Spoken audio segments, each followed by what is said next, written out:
Hi, I'm Graham. I'm a golfer who's passionate about technology and also a caddy in the north coast of Ireland. Me and my team are on a journey to create an app for the golf caddying industry, and while we're at it, we want to speak to as many interesting people creating exciting projects within the golf industry. I believe the future of this game is bright, my friends, and this is the Future of Golf podcast. Hello, guys, and welcome back to the Future of Golf podcast. This week we have been joined by Alex Simpson, who is one of the creators of Pixel Links Golf, which is an NFT golf game which is based on the Cardano network. Amazing story as to how me and Alex met, which we'll get into in a little bit. But first of all, Alex, how are you? I'm very well. I'm very well, Graham. Yourself? Keeping well? All good, all good. I was joking to Alex there. We sort of chatted a bit before the podcast went on for 15 minutes, and we got some golden nuggets of content that we wish we would have kept on here. But yeah, so I mean, amazing story to how me and Alex met, and we were just chatting about it before. So the first guy I had on the podcast was Ryan from Birdie Token. So maybe about a few months ago, I jumped onto the Birdie Token Discord just to basically see what the crack was.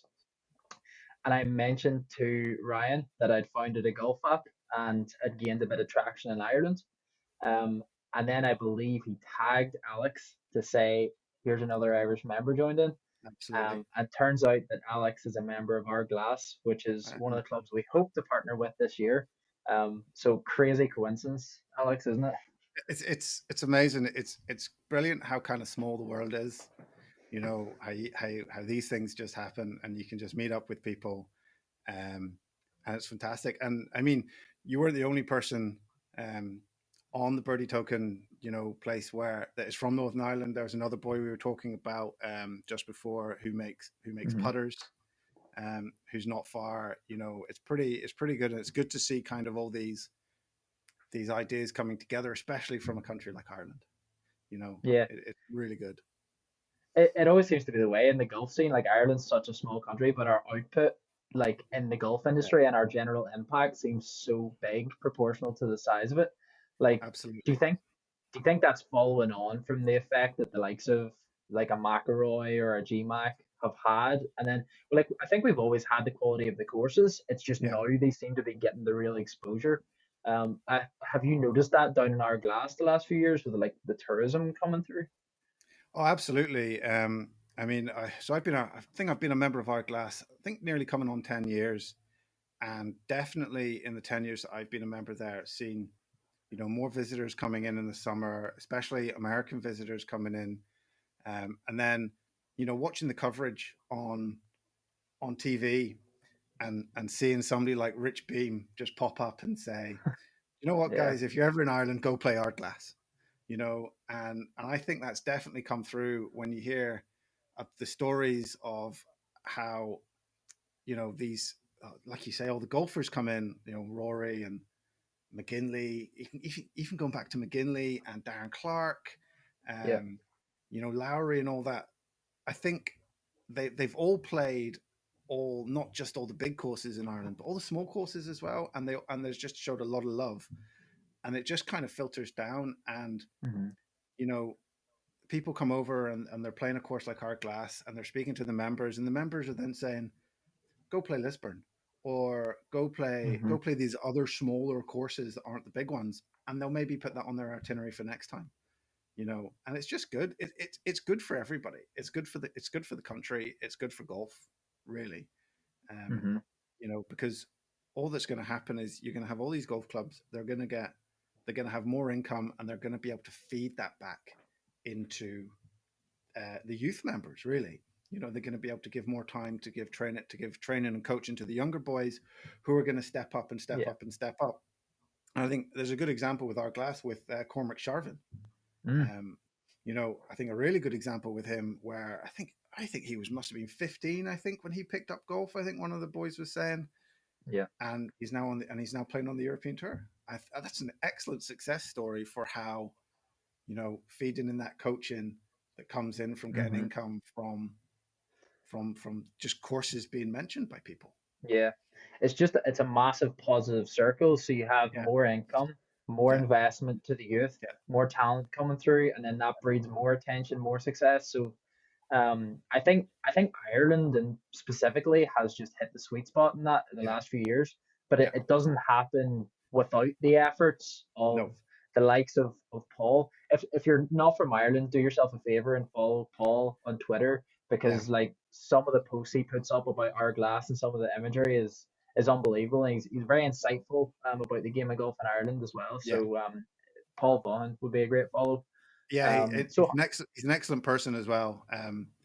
Always has time for you, which is great to see. Always has a chat with you when you come when you're paying your putting your money down on a Saturday morning, you know, and he's in the shop, that's it.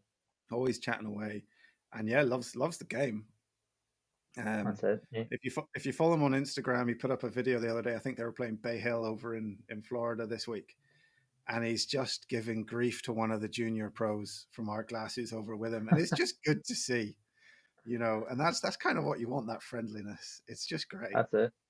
And I think that I suppose is your mission and the mission of a lot of people now emerging in this new era of golf where Yeah, it's more about inclusiveness and more about getting people who maybe haven't thought about getting into the game to take their first step out in the golf yeah, course, maybe go for 9 holes, go to the driving range. yeah. And I suppose that's quite a nice little transition to what you're building now. So I try to come in not ignorant, and I did a little bit of reading up, and obviously I've been involved in the Discord for a little Yeah, while. So excuse my technical ignorance if there it's is fine. some. Um, so yeah, I read up that in starting off, obviously you're very passionate about golf. Like Yeah. how long have you played at Ardglass now? It must be a brave Uh, while. so I've been a member of Ardglass in for I think 2011, 2012. I joined Ardglass. You might not be able to tell from my accent. I'm not from Northern Ireland originally. I'm Yeah, Scottish by birth. yeah. I grew up playing golf courses in the northeast of Scotland. Mhm, Um, some good, some not so good. I think my first memory of swinging a golf club was when I was 5. So that would be 30 years playing golf. It's 31 years playing golf this year. crazy. I used to Just follow my dad around. My dad was a good golfer. He was a scratch golfer, a very good golfer. Um, and yeah, I used to follow. I've living in the north of Scotland, I had the pleasure of playing some excellent golf courses. I've played Nairn, which mhm, I think it's called the Nairn now. I know it as Nairn West, which an excellent golf club. I think it had the Walker Cup in the early 2000s. I think it had this ladies competition. Um, mhm, Moray and Elgin. I've walked around Castle Stewart a couple of times. Just excellent golf courses. So, um, mhm. but the funny thing is, I actually grew up playing parkland golf. Yeah. So So you've had to adapt quite a bit with making the Ardglass. Had to switch, bring the yeah. ball flight down a little bit. Well, I have quite a high ball flight, and I always grew up trying to just launch the ball at the pin, because Parkland Golf Course the greens are generally quite soft, so you Yeah, can just throw it at the pin. And I think the first year playing at Ardglass, I don't think I shot under 90. I don't even shot. I think I shot under 100 half the time because I yeah. was just flying everything through the back of the greens. And but yeah, so 10 years at That's Ardglass. it. Yeah, That's crazy. It's funny you mentioned Scotland actually. So all being well, um, I will be moving to Scotland in April to start working at fantastic. Kingsbarns. That's fantastic. So basically just from hassling clubs on the phone, like I've made relationships with caddy masters here and there, and the Yeah, job came up for assistant caddy master. So I thought that's great. I get to see the other side of the industry now yeah, and the actual scheduling bit, and then yeah. hopefully all being well, I can use my app to schedule caddies towards the end of the year. That would be like the Absolutely. dream scenario. No, excited to play a few Scottish courses as well, and some of the ones you mentioned there are definitely on the radar. But I definitely say Nairn. I definitely say make your way up and play Nairn and yeah, Old Moray. Old Moray would probably be the two that I would go. Old Moray kind of it's still got a good reputation, but not as prestigious as the Nairn. Though my dad would swear blind that it's the better golf course. yeah, no, definitely want to try a few out. But I suppose going back to the origins of your Yeah, Pixel Links project, yeah, so obviously you had the golf passion, Yeah. And I believe someone you met sort of began to help you out in the early days as well. Do you want to talk about how the project sort of originated and what was your inspiration behind it? Yeah. So again, I think about a decade ago, I was sitting at work. I work at my full time job at the moment is I work at sea, and it was quite a quiet day at sea. The weather was quite bad, so we weren't really doing much. And I sat down and I was designing a board game just to try and pass some time, and it involved golf. And it basically Hmm. involved rolling dice, building a golf course, playing some golf. Um, and that kind of sat in the back of my mind for a while. And then um, a guy I know called Bill, who ran a game store, like a board game store, tabletop hobby cafe up in Belfast, Hmm. in the before times, in the pre-COVID times. Yeah. We met through that, just playing some games. And again, last September, I think it was, we were just chatting, and he was talking about NFTs, and NFT gaming. Now, I had resisted the urge to get into NFTs for a long time. It's just a Uh, rabbit hole. Like once you're in, you're just not escaping. That's it. yeah, yeah. I mean, I dabbled in crypto for a couple of years, like most people, but NFTs were something different. I wasn't really too sure about. I didn't really like the kind of ethos of NFTs with regards to the monkeys, which everybody knows. Everybody's seen the picture of the monkeys and stuff that seem to be floating about. That wasn't really my thing. And also, I'm quite conscious about the environmental impact that crypto and blockchains can have on the world. And we were just chatting, and he was like, take a look at this NFT. And it was for a completely different NFT entirely. It's like they're building a game uh, based around Dungeons and Dragons, essentially, Hmm. right? And I was like, oh yeah, but the environmental impact. And he kind of got to explaining about Cardano and the Cardano network and how that works, and how it's a lot easier on the environment, which is a lot better. And I was kind of interested in that. And he talked and he talked and he talked, and I just went, well, I had this idea for a golf game, um, and he was like, that would be perfect. Mm. And so we kind of started, kind of, you know just looking at it and putting some ideas down on paper. And it started out as just being something quite small, where you would just collect golf holes, and build golf courses. And then I kind of said to him, well, they're going to have to play them somehow. And so that's when we got into Yeah. the idea of creating characters, and creating characters in NFTs, which everybody could play with different stats. And then it was like, well, could we do more? Because you look at different golf games, and you play like your PGAs and your Tiger Woods, Yeah. and you can equip different golf clubs and different equipment. And I was like, well, we should do equipment as well. And so that kind of all came together, and Pixel Links was born, basically. And so we started out with the golfers, Hmm. which we created using another Northern Irish based artist. Keeping it And local. I like trying it. to keep it as local as much. I'm Yeah. really, really passionate about keeping things as local as possible. Um, so yeah, so we found him and we used him. We created the golfers, and we're selling the golfers at the moment. So and people are buying them, and then from there we've kind of just built this whole community, that we're trying to do. And yeah, I there's a lot of disdain and a lot of fear and a lot of anger over NFTs, specifically Yeah. in the video game community at the moment. There's Yeah. a lot of big You're in the companies firing line. a lot of big companies that are looking at them. But I Yeah. honestly think that when people actually understand really what they are and what they are trying to do, you know, I think people will come around to it. Because one of my friends actually said this the other day in a debate I was having with some people about NFTs. NFTs have been around forever. They just haven't been called NFTs. They're basically your microtransactions that you have in video games at the moment when you're buying Mm. your skins in Fortnite, or Fortnite. Yeah. you know So, or your ships in Eve, if you're an Eve player and stuff like that, they're Yeah, basically NFTs, but what an NFT you can do with an NFT is you can sell it when you no longer have a use for it. yeah. You Do you can't know really what? do that with microtransactions. Yeah.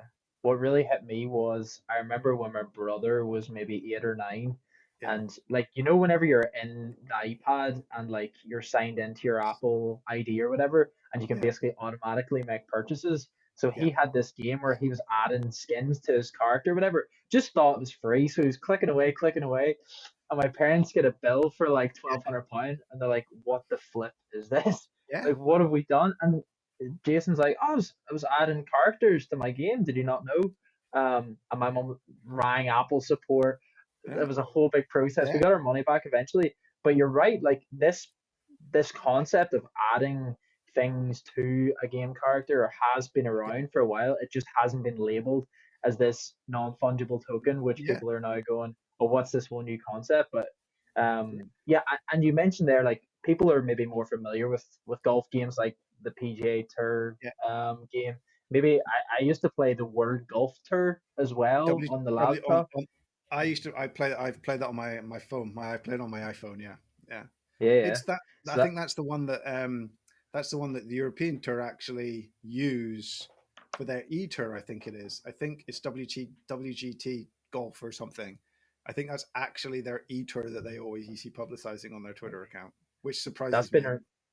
that's been Surprises me. around forever. I remember playing that and then like flipping over to play Club Penguin when I was about 8 or 9, just going between them two all night pretty much. So I yeah, I suppose like people are familiar with end games. Like, Yeah. have you experienced playing them? And then like I guess where does yours differentiate, or where's there a little new opportunity for something like Pixel Links?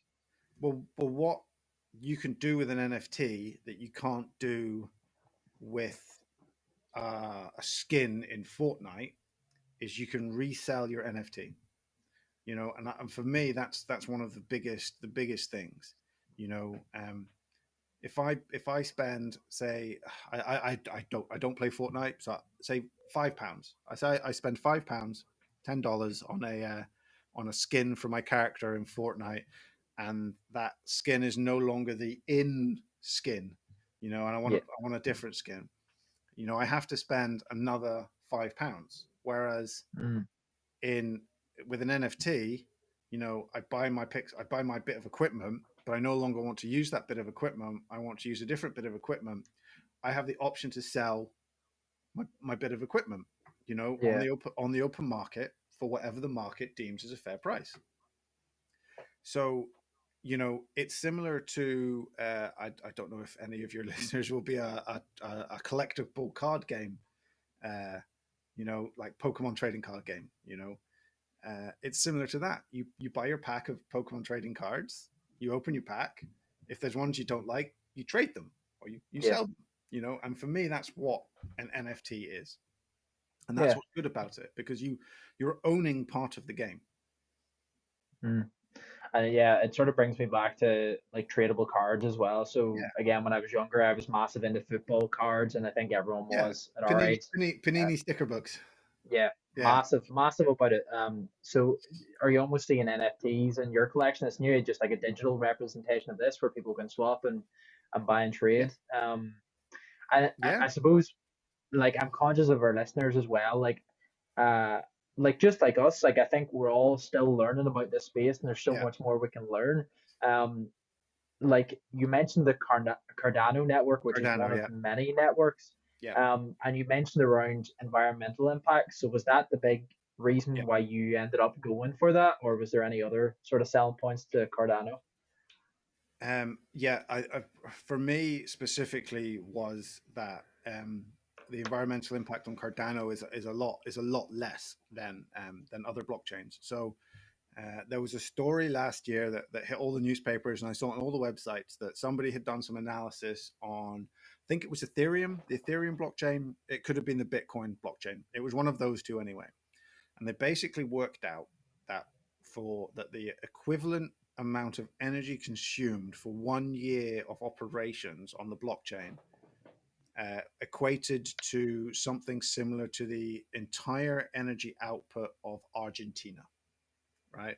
Which is an awful lot of energy to do for something like the blockchain. Well, what Cardano is, and it's because it uses a completely different way of validating transactions than the Bitcoin blockchain does. It's the equivalent of one average sized house. Now, I don't know what an average size house is in this context, but I think you can agree that it's an awful lot less than, Significantly than, the, less. than the country of Argentina. Yeah. And they reckon that the Cardano network, the energy consumption will increase, but it will not increase exponentially as large as Ethereum or Bitcoin. Yeah.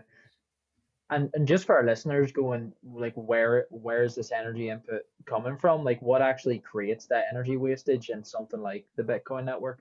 Yeah, so Bitcoin is mostly about mining, and that's how they prove. That's kind of how they prove the transactions. They use the mining.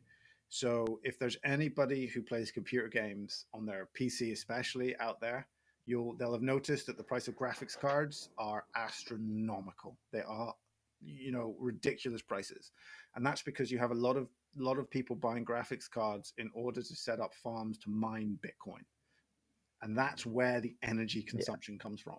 Whereas on Cardano, you can run what they call a stake pool, which is how you prove the transactions, basically off something like a Raspberry Pi, which is a very small, very cheap bit of kit Yeah. that uses very, very small amounts of electricity.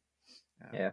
you And know, you sound very well informed in this space. Would you be sort of the technical founder in it? So would you have actually built the tech, or are you more on the commercial side for Pixel Links, for Pixelink? Yeah. I am basically the ideas man. So I have kind of built, Join the club.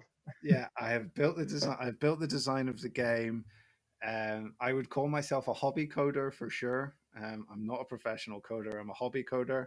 I'm an okay Yeah. hobby coder, but I am very much, I've built the mechanics of the game. I've built the stats, how everything will interact. Um, I have an excellent team around me. We have a guy who works with us from California who is involved with building the actual game, and he's doing an incredible job at it, which is good. Bill, who's my co-founder, he is looking at a few of the other technical aspects because that's what he's good at.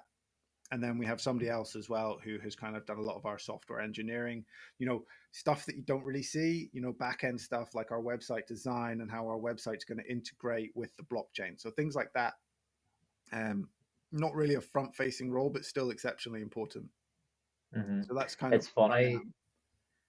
as a non-technical founder Yeah. myself, and trying to build a golf app, like your expectations of how quickly things can be done are so unrealistic. Yeah. Like I remember coming in when I had the idea, I was like, "Oh, the app will be built in like 3 months. Like we'll Yeah. get it out to market by summer, no problem."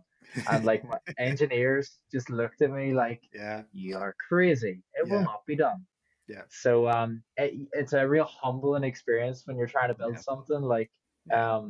it takes a lot longer than you think. So Yeah. how long have you been? I guess from like you mentioned the first scribble paper was over 10 years ago. How Yeah. off or like how long? It's only really been a couple of months that you've really properly been going at it, is it? End of August last year. Yeah. Yeah. End of So you August last guys have year been was really very when we quick, started. like. Yeah. So we have launched a mini game that we call Battle Golf, which is Top Trumps. It's basically Top Trumps, where people can enter and win prizes. So they're using, so they can use. You hear a lot of talk of utility in the NFT world. What utility does this NFT have? Because people want to move away from just having a profile picture, which a lot of them are. So we kind of provided that utility quite early. We currently have what we're calling a beta version of the first aspect of the Pixel Links game itself, which is a driving range, Mhm. which is playable at the moment. It doesn't have blockchain interaction just yet. because that's going to come. What's going to come later? Um, you know, in the whole, like I said, with the software engineers, you've got to take it step by step by step. Yeah, So for sure. so I've got a so my game dev is working on building the driving range, whereas my back end guys are working on integrating the website and stuff in place. So Hmm. once they're free to start integrating the blockchain and the website stuff into the driving games, people are going to be able to load their NFT golfers into the driving range and hit some golf balls. And the driving range, I think is pretty fun. Um, I think it's pretty good. So that's the first bit. You know, Hmm. so by handing off kind of the driving range to the game dev, because I was doing a bit of work on it as well. It's allowed me to focus on something else that we're calling auto golf, which is in kind of my area of expertise. So auto golf, kind of think of, do you know the games that you have on your phone, like you do something and then it says, okay, in 30 minutes it'll be complete, and you go away and you come back Oh and you yeah, you yeah. do that. So we're kind of, but so that's what auto golf is kind of going to be. So Uh-huh. it's going to be a kind of bit like a strategy style game. So you'll have your golfers, you'll have golf clubs, and you'll have golf courses, and you'll say, I want this golfer to play this golf course in this competition, and then the golfer will go off and play the course itself automatically, hence Ah, auto golf. I Uh, see that almost like a football manager for like golfers nearly. Absolutely, obviously Yeah. nowhere near as complex as any of the football managers, because we already have five stats on Yeah, our golfers. But yeah, but something like that, you know. So that's cool. I have kind of like I have a working prototype of that at the moment, Yeah, that I'm actually quite pleased with. And so nice the one. next step is to kind of just start iterating on that and bringing it up. So that's kind of what we want, and then eventually we hope to have actual golf course construction at some point this year, where you'll have an NFT of a golf hole, or uh, we're calling them an FT of golf holes. The difference between an NFT and an FT is that an FT is not unique. An FT is, you could have 20 of the same thing. Okay. Yeah. So that's the only difference. But they're essentially NFTs. They're just not unique. Hmm. Um, Yeah. and so you can have that, and then you can build an 18-hole golf course or a 9-hole golf course if you want. So and yeah, Yeah. It's amazing what you've actually got done in such a short period of time. And part of me goes, you're at sea. How the hell do you have time to do all this? Like where have you found the time to manage your team and get everything done? so at sea, I've basically been doing 18-hour days, sometime 19-hour days. I do 12-hour shifts. I would do my 12-hour shifts, you know, not neglecting my full-time job, working away with Hmm. that. In downtime, I would maybe sit and work on a few other things, and then after I finish my shift, I take a couple of hours in the evening or the morning, depending on what shift I am, working on pixel links. But at the same time, uh, Bill, who's the co-creator, um, and my partner, has been excellent as well. So we kind of have a really good team and a really good ethos where everybody picks up slack. And one of the things that we also have is that, you know, we don't want people to work themselves ill, because if Hmm. people are ill or stressed, it's not good for anybody. And I don't want people putting themselves under that much pressure. So at the same time, there's never this pressure to kind of deliver quickly. We want people to deliver as they can, you know. And if Hmm. and I've stressed that from the beginning with the internal team that we have, is that if there's something that they can't do, there's something that they're not comfortable doing, there's something that they feel like they need some help with, they just ask us, and one of us will jump in and take the slack off and take the load off, you know. Yeah. I As think that is really yeah, important with a founding team is that yeah, everyone jumps in everywhere because there's boundaries are gonna be crossed at the yeah, start. Like there's not a strict engineering department, a yeah, strict marketing department. Like everyone's in to help each other. yeah, Um, And I think as well the mindset of being really long term in a Yeah, project really helps because there's no like short term pressure. Is it yeah, if we're not generating revenue by this point, yeah, then like it's all abandoned. yeah. And yeah, it seems to be like a real long term vision for you.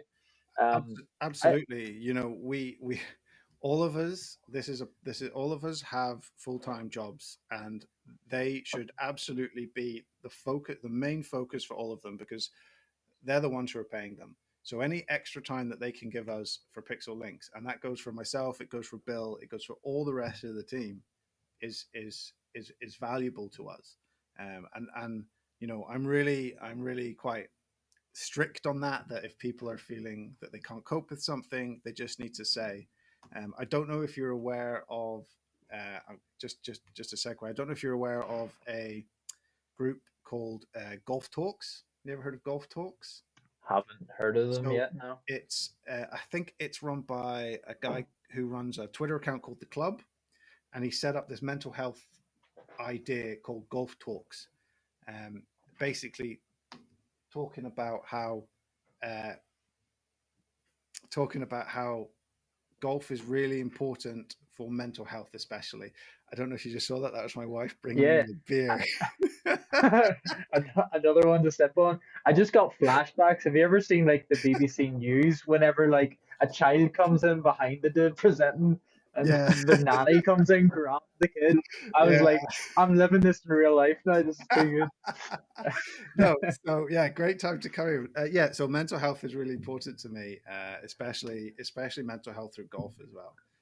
So, and it's something that I've stressed from the beginning with everybody who's involved in Yeah, Pixel Links. You know that, look, guys, correct. we're all here. If you're struggling, you just need to take. If you need some time off, just tell us. We'll wait. We'll wait Yeah, for you. We'll wait for you. yeah, And yeah, that's it. Yeah, if you're not happy, there's no point doing it at the end of the day. happy Um, workers are not productive, are not happy workers. I really should call people workers, you know, but if you're not happy, you're not going to be putting your all, you're not going to be putting your best into yeah, something, you know. yeah, And I would rather that people was enjoying what they were doing with us at Pixel Links yeah. rather than thinking that they're being forced to do something. Yeah. That's not how I want to do things. Yeah, and it's hard. Like I'm sure a lot of people can relate to this as well because you have your own individual expectations of where Yeah. you think the project should be at certain times, Hmm. but it's like seeing the other side and being empathetic to someone else's situation. And like I always think for my team, like I was the one that created the idea, so obviously I should be the one that's most passionate about it. Like Yeah. it would be wrong if my team had like more energy or more enthusiasm. Like I should be the one putting the most Yeah. effort in, and anything other people can do is just it's like a bonus for me. Absolutely. So yeah, it seems like you have the same mindset. Yeah. So like from your website, like it reminded me sort of like similar graphics to Minecraft with like the blocks and obviously the Yeah. pixels. Um, but like when I think of a game like that, like maybe even the likes of Grand Theft Auto, like I imagine infinite possibilities of like where your character and where your player can go. So like when you're trying to create this like golf universe or Yeah. place where people can play golf digitally, like where do you even begin? Like what's the first thing? Because it seems like almost incomprehensible to me that like the scale of it. So is there like almost like you mentioned there iterations? Is there almost like a first iteration that you like focus all your efforts in and then grow out from there? So I have on a bit of paper some sketches that I'm not going to show anybody because I'm pretty embarrassed because I can't draw, of how I envision everything to look to be eventually, you know. So basically, there will be, so you'll load into your golf course, you know, and your golf course will have a clubhouse, and your golf course will have a pro shop, and your golf course will have a driving range or a practice area that you can go to, and then your golf course will obviously have the course, you know. And that's kind of where your player controlled character will be once you load into there. You'll then be able to go to other people's courses and see the same things that they have, you know. And within, you know, so that's kind of where we started. And Hmm. then what we wanted to do was just kind of go, okay, what's the most important things that we have to kind of look at? And I think one of the first things was actually getting people playing golf, actually getting people playing the game. Yeah. And that's where the idea came out that we'll build the driving range first. So the first iteration of the game will be the driving range. You'll have your player, you'll be on a driving range, and you'll be hitting balls at targets, getting Mm-hmm. points, target golf basically, and stuff like that. Yep. And then from there, it will probably be golf courses and golf holes where you'll be able to play that. And we're just going to build out and build out and build out as we go along. Kind of constant iterative process where we want to build as big as possible. And then there's a lot of talk about metaverses at the moment, and there's a lot of projects in Cardano with NFTs that are all about metaverses. And then when the time is right for us to do something like that, then we will probably look at doing metaverse projects. I would imagine we would team up with established projects at that point to do metaverses. But the main focus is on making sure that the main focus is really to make sure that it's a game that's fun, that people want to play. I'm a gamer. I play video games. I spend a lot of time Yeah. playing video games, and I want something that I will play. Yeah, exactly. Because You know, like for me personally, like I've stopped playing video games pretty much for the last maybe 3 or 4 years. It's just been a natural transition. Like I yeah, used to play a lot when I was yeah, younger, like Modern Warfare and all the Call of Duties. I was yeah. flat out at it. Very similar. But Yeah, yeah, I've just stopped over the last few years. Like I guess some people would view games as a distraction, yeah, but then on the flip side, like it's like everything like in moderation, like there's so yeah, much joy to be had, yeah, like just from like a simple experience of like if you can do it in moderation, like 1 or 2 hours, like exploring this yeah, world with different people. And like yeah. it's sort of like an extended version of the Discord. Like Yeah, we may never have met if I wasn't in that absolutely. Discord. And it's from the people I've talked to in the industry, like it keeps coming back to the concept of like some real world value. Yeah, So like bringing people joy in real life, like is that sort of like one of the core missions of your project is to, yeah. I guess, give joy to people in real life? Give joy to people. Bill's gonna kill me for telling this story. I love telling it. I love telling Go it. on, I love go on. telling this story, and he's not here, so he can't stop me, which is a good thing. So, bringing joy to people's life is basically everything that Bill is about. So I said earlier that we met through him running a board game store, board game cafe, hobby cafe. Well, that wasn't his first one that he did. So without getting too political to everybody, for anybody who's not from Northern Ireland, in the 90s, Northern Ireland wasn't exactly the most welcoming of place for the whole community of everybody who lived in Northern Ireland. Right, there was a lot of problems. But what Bill did was Bill built a Laser Quest place in Belfast and basically brought people from every community, every nationality, every gender, everybody together and created, and he was exceptionally popular. And that's what Bill is really good at doing, building these Hmm. communities of people and bringing joy and happiness to people.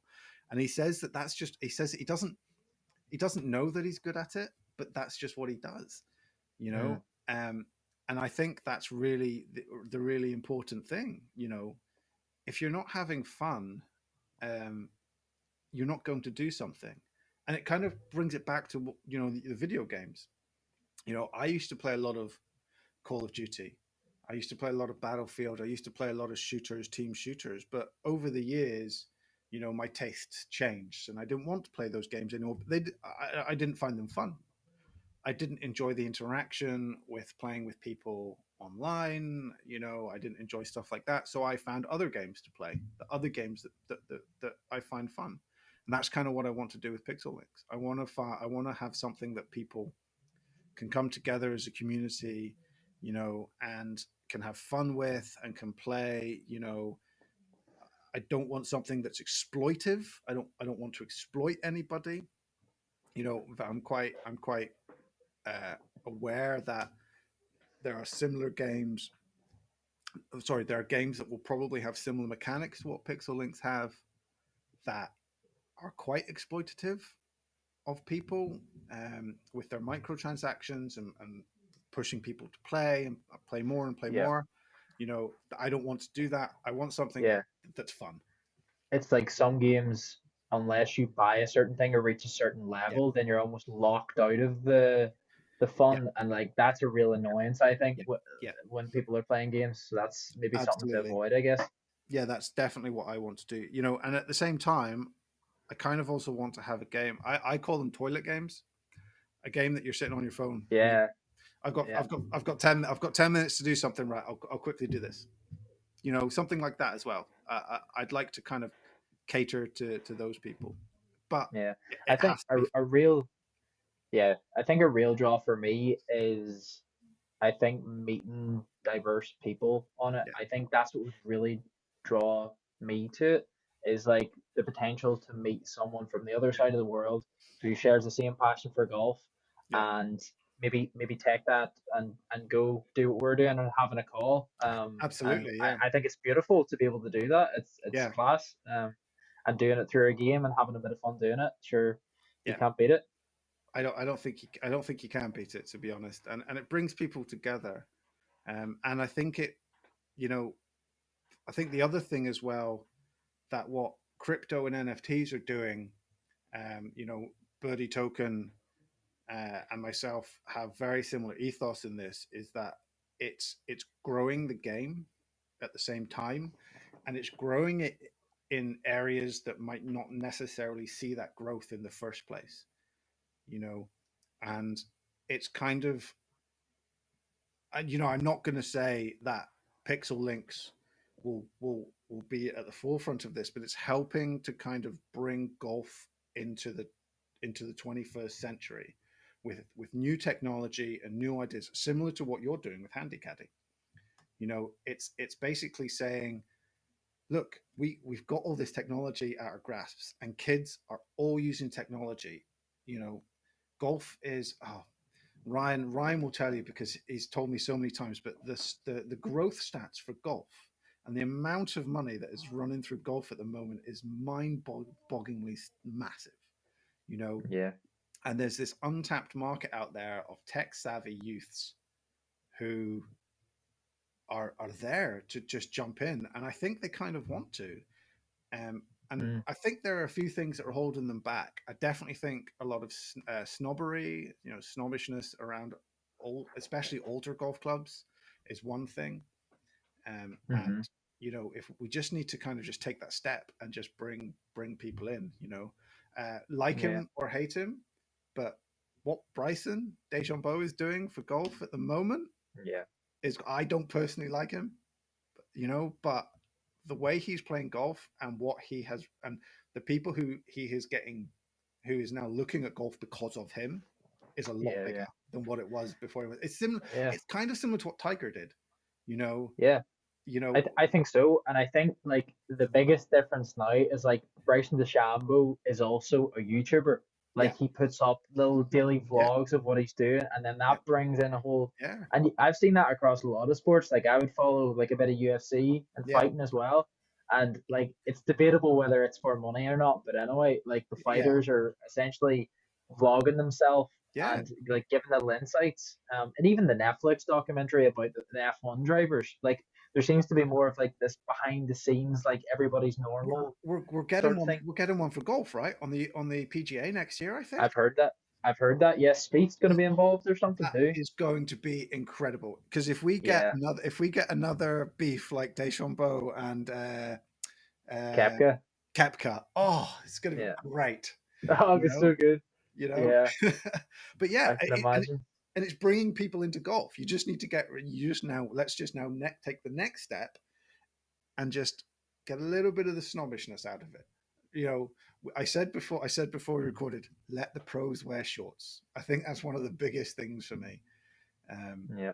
you know, it like last year, um, was it Rory wore a hoodie in a practice round, and Maybe. Yeah.